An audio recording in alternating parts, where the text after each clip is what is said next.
여러분 정말 죄송합니다. 제가 이번에는 진짜로 5분 만에 볼 수 있는 공인중개사 시험 1차 합격 비결 바로 보여드리겠습니다.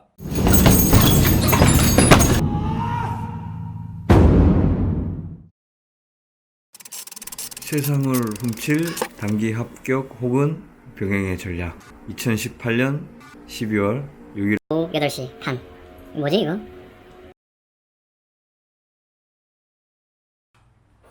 안녕하세요. 바람의 중개사입니다. 제가 오늘 5분 공약을 걸었는데요. 잠깐만 시간을 주시고 제가 본론을 말할 때 이렇게 스탑워치를 켜서 롱테이크로 영상 한번 촬영해 보겠습니다.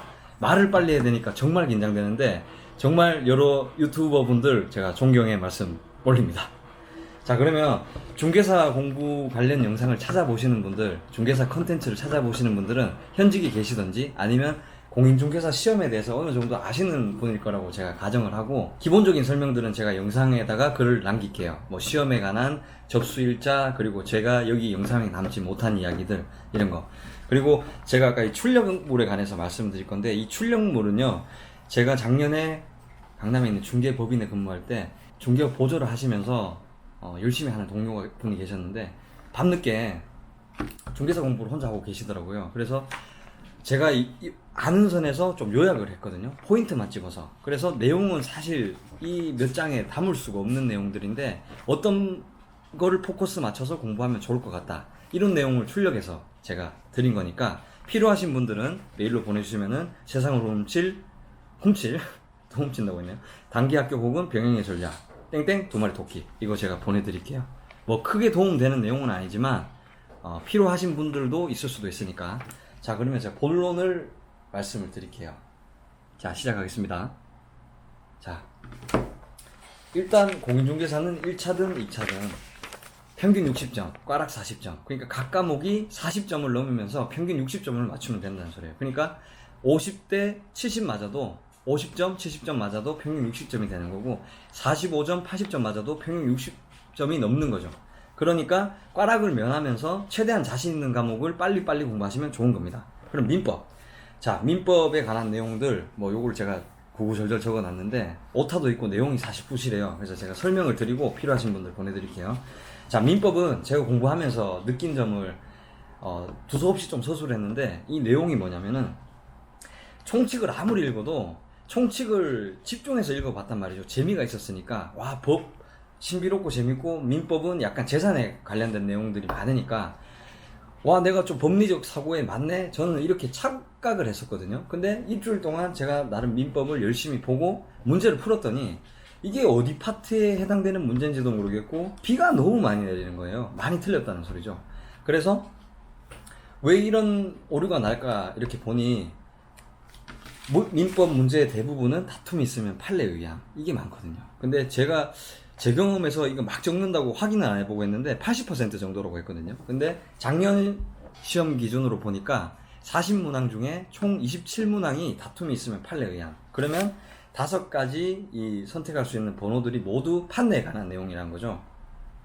다 파트별 세부 카테고리로 나누어지는 문항들이 올 수도 있고, 한 카테고리에 포함되는 내용들이 5개 다 올 수도 있는데, 이 판례를 모르면 풀기가 굉장히 어려워요. 그러니까 민법 총칙은 일종의 규칙인 거죠.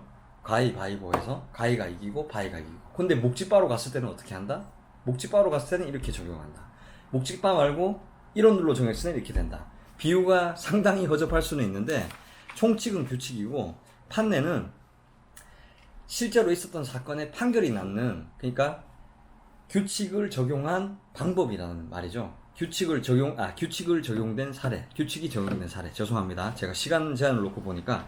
그럼 규칙이 적용된 사례가 민법 문제의 대부분을 차지하는데, 이렇게 생각하시면 될 것 같아요. 판검사분도 규칙을 보시고 어떤 사건을 접수받으면 판단하는 게 있는데, 여기 저희 문항에 나오는 사건들은 실제로 법원 판결이 났던 사건들이거든요. 그럼 이 케이스들로 저희가 중개 사고도 예방하고 고객분들한테 상담도 해드리고, 이런 방향에는 이렇게 대처하시면 된다 하기 위해서 부동산 민법에는 판례 위주로 공부를 하게끔 이렇게 만들어진 것 같아요. 솔로몬의 선택이라는 프로에서 어떤 변호사나 법조인들이 몇 대 몇으로 나뉘는 것처럼 그런 법조인들 역시도 어떤 문제에서 그렇게 나누어질 수가 있는데, 대부분의 보편적인 유형들에 관해서는 판례로 이렇게 승부가 되면 판단이 빠르고 진행이 쉽잖아요. 그래서 시험 역시도 총칙을 어느 정도 읽으셨거나 총칙을 읽는 시간이 좀 부족하시다면 판례로 바로 넘어가서 판례에 투자를 하시면은 합격률이 높습니다. 21문제 중에 27문제 중에 한 20문제만 맞추시고 나머지 총칙 규칙에 관한 부분들은 쉬운 것들도 있으니까 맞추시면 60점 넘을 수가 있고요. 저도 아슬아슬하게 그 정도 선에서 통과를 했습니다. 벌써 3분 40초가 지나서 바로 학계로 넘어갈게요. 학계로는 설명드릴 게 그렇게 없는데 여기도 이렇게 나와 있습니다. 재밌게 공부할 수 있지만은 계산 문제에서 돌아버린다.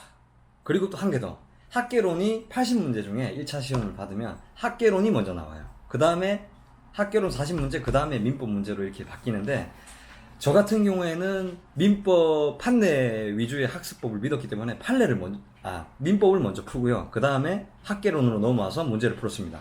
근데 학계론 문제를 풀다 보면 쉬운 문제도 있지만 부동산 감정평가 이론 같은 경우에는 좀 어렵거든요. 그런 부분들 같은 경우에 좀 스킵을 하시더라도 더 정말 스킵을 해야 될 게 계산 문제가 총 한 10문제 안팎으로 이렇게 출제가 됩니다.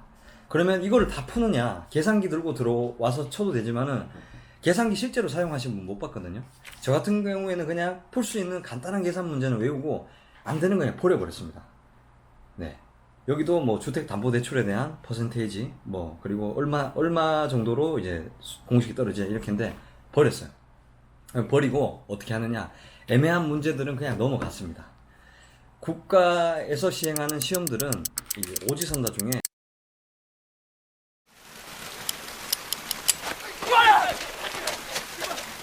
그거 내려라 이 새끼야! 그냥 넘어갔습니다. 국가에서 시행하는 시험들은 이 오지선다 중에 이 정답 비율이 정해져 있거든요. 네. 1번이 5개, 2번이 5개, 3번이 5개, 4번이 5개, 5번이 4개, 이런 식으로 배당이 돼 있으니까 봐주십시오. 제가 오늘도 약속을 못 지켜서 죄송한데 다음 영상은 조금 더 준비를 해서 도움이 될 수 있는 내용 말씀드릴게요. 그리고 요거는 공부하신 분들이 보시면 좀 좋을 것 같은데 제 기준이니까 부족한 부분들에 대한 클레임은 사양하겠습니다. 그러니까 참고하시고 남은 기간 열심히 공부하셔서 꼭 합격하시길 바라겠습니다. 이상 바람의 중개사였습니다. 감사합니다.